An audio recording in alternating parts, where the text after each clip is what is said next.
So yeah, I'm talking about oil and vinegar and mayo in the first two sessions.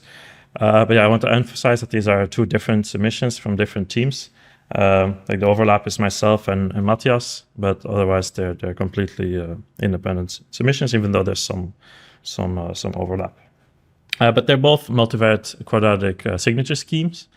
Multivariate quadratic cryptography is cryptography based on this problem. So where you're given a number of multivariate quadratic equations, and the problem is to find a solution. And this is believed to be a hard problem. And if you don't believe me, you can try to solve this very, very small problem with only two variables and two equations. So does anybody know the x and y such that these two equations hold modulo 7?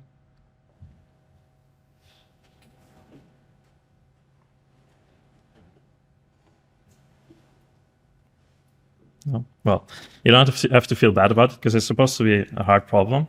Of course, if there's only two variables, you can just try all the different possibilities, and there's only 7 squared possibilities, so you could just try all of them, and then you find that x equals 6 and y equals 0 is the only possibility. And yeah, for 2 variables, you can still do this, but as soon as you have more equations and more variables, this quickly becomes a very difficult problem. For example, the current record, modulo 31, is only solving a system of 20 equations in 20 variables. So you can see that very quickly this problem becomes very difficult. And also for quantum computers, we don't really know much better ways of doing this than just applying Grover to brute force find a solution, or apply Grover to some other algorithm to speed up some part of it. So yeah, even against quantum computers, this is believed to be a hard problem, so we can try to base post-quantum cryptography on this problem. And that's what people have been doing for a long time, even before people were worried about quantum computers or even knew about quantum computers. So it's a very old topic. So this is the family tree of multivariate signature schemes.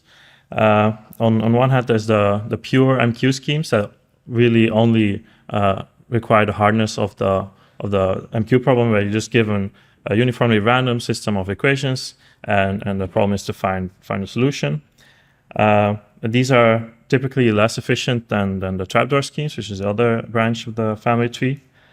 From the pure MQ schemes, there's 2 submissions to NIST submissions. There's MQ OM, which stands for MQ on my mind. It's based on MPC in the head kind of techniques, and there's Biscuit.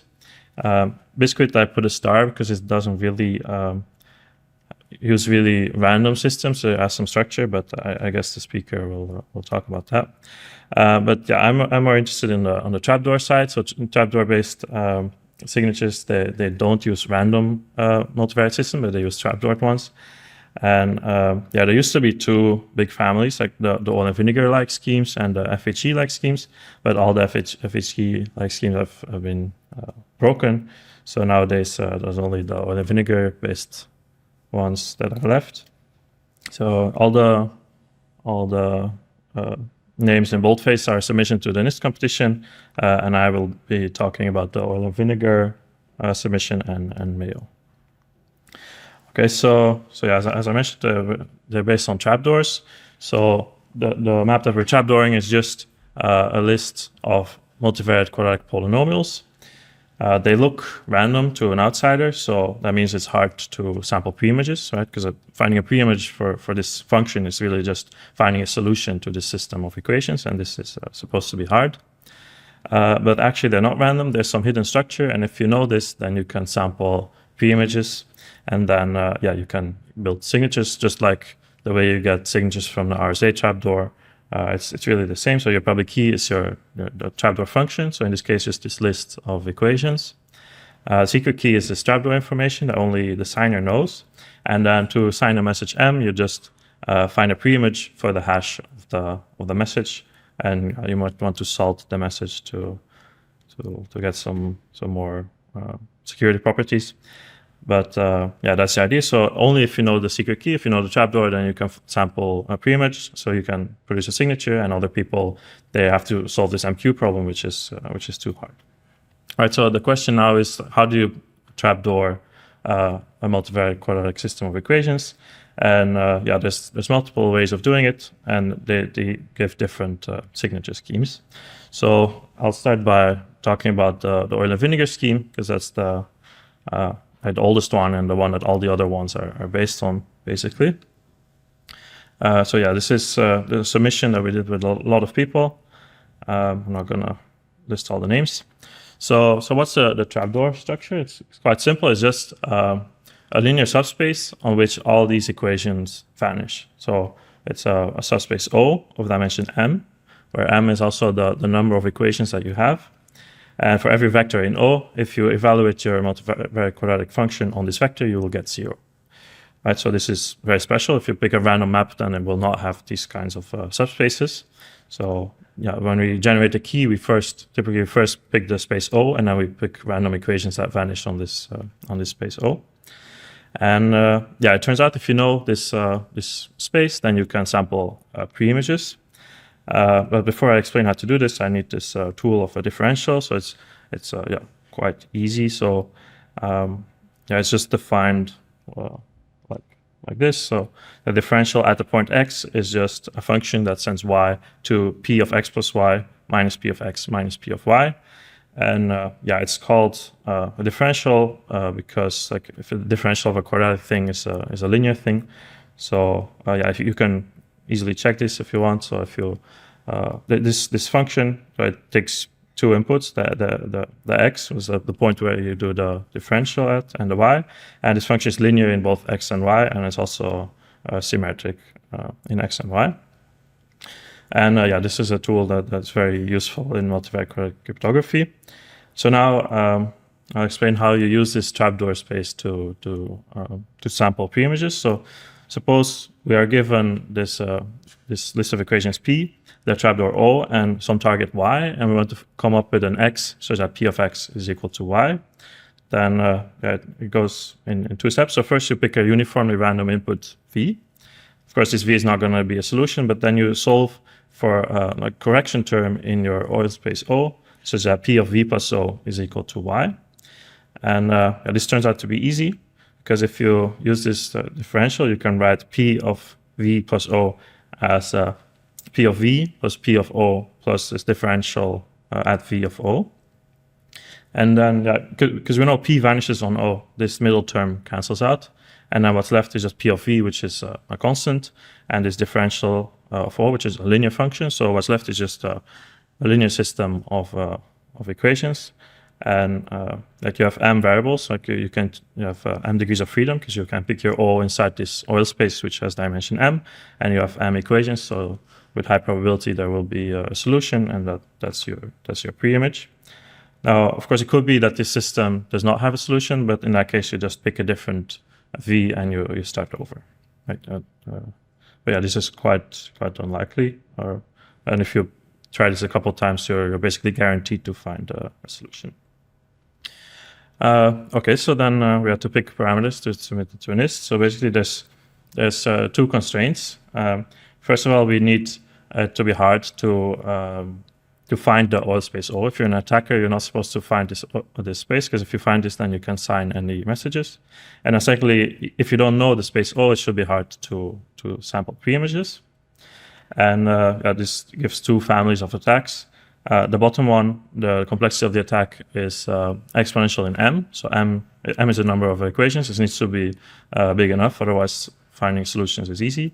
And then to find the oil space, the attacks are exponential in n minus 2 times m, where n is the number of variables. Right? So you can see that the number of variables needs to be at least 2 times the number of equations, and it needs to be a little bit bigger to have security.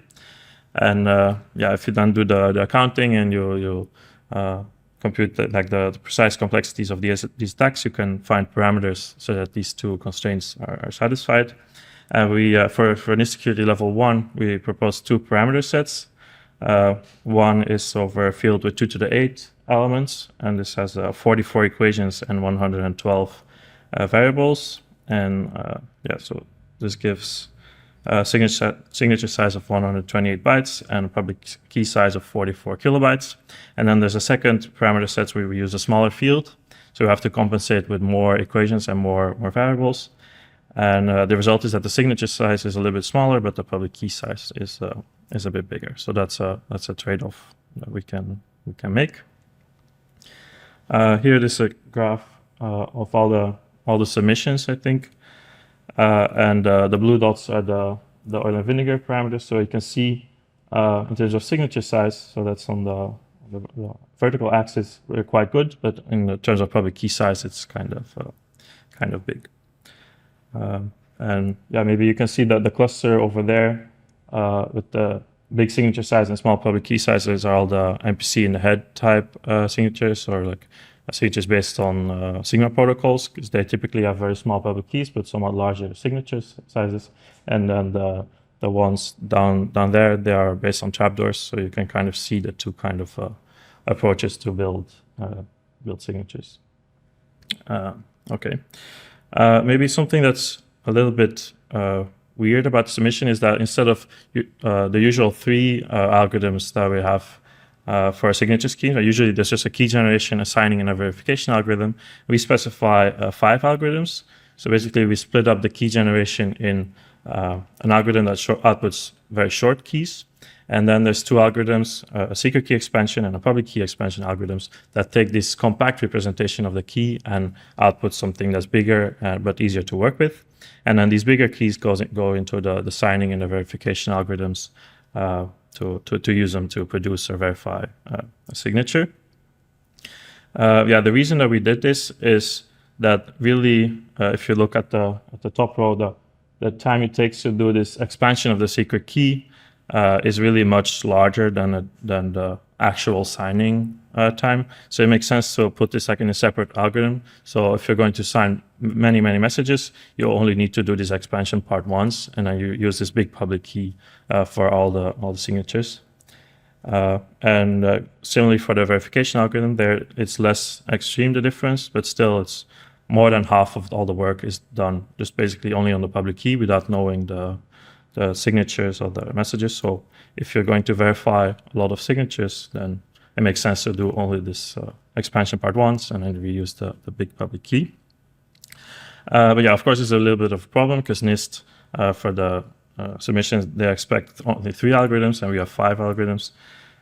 So yeah, we decided to submit 3 versions. So first is the classic version, where we just group all these expansion algorithms inside the key generation algorithm. So then we have something like this. So with this variant, the keys are quite large because they are already expanded. And keygen is a little bit slower, but signing and verification is really fast. And then you can do different groupings. So if you put the public key expansion as part of the verification algorithm, then now your public key becomes much smaller, but verification is a little bit slower. And then the last variant is where you also put the secret key expansion as part of the signing algorithm. And now your public key becomes smaller, but the signing is a bit more expensive. So yeah, this is really just to make it fit the NIST API, but I think, yeah, in practice, it could make sense to just use these 5 algorithms instead of like forcing yourself to force it in three algorithms. Yeah. So that's it about the oil and vinegar. So the advantages are, first and foremost, that it's a very old scheme. It's from 1997, so it's really well studied, and I would say it's the most well studied multivariate signature scheme. And if this one gets broken, then all the multivariate trapdoor schemes are probably broken as well. Other advantages are that the signatures are quite small, so you could have signatures as small as 96 bytes, and it's quite fast. So especially if you factor the signing and verification algorithms in 2 parts, then the online part is can be very fast, like 25 microseconds or 30 microseconds for signing and verification, respectively. And the limitation is that the public keys are somewhat large. Like the smallest public key size that we have is 44 kilobytes, which is somewhat larger than other submissions. So yeah, that's what I want to say about oil and vinegar, and I guess I'll stop here to ask for questions before I move to the Mayo part.